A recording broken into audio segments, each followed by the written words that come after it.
Hi guys, kagigising ko lang. Bago lang ako naghilamos guys, kagigising ko lang. Tapos gutom na ako guys kasi hindi ako naka-dinner kagabi.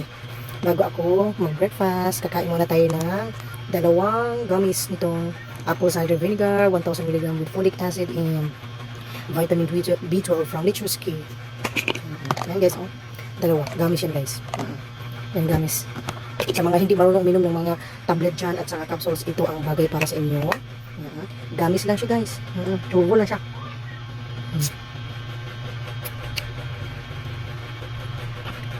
Sarap. Hindi ako mahilig sa maasim, promise. Alam niyan ng mga kasamahan ko. Hindi ako mahilig sa maasim. Pero this one is super sarap. Nag-combine kasi yung maasim at saka yung tamis. Super sarap.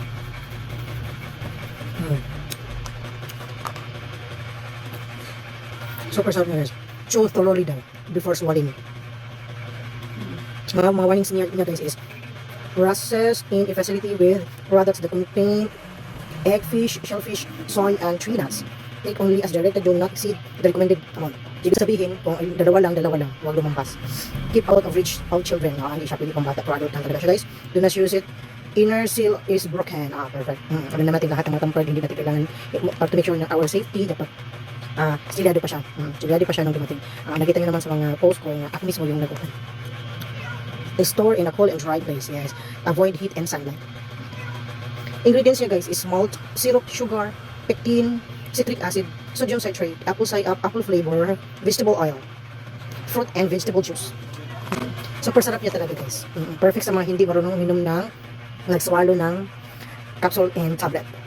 Apple cider vinegar. Perfect siya guys. Ang pagkakaalam ko guys, sa mga nagdadayo, dapat iniinom ito siya bago kumain. So ngayon, iniinom ko siya bago kumain. Maghahanap muna ako. Punta muna ako doon sa labas. Maghahanap muna ako na pagkain. Nature's Key PH 1000 mg and Nature's Key PH. Apple cider vinegar 1000 mg. Gummies with B12 and B12 is cyanocobalamin. And folic acid. Nature's Key PH. Perfect na yun, lagayan. Lakas makasosyal. Lagayan pa lang ba parang feeling mo ang mahal. Kasi maganda. The quality itself is napakaganda na talaga guys. Bonus na lang talaga itong lagayan.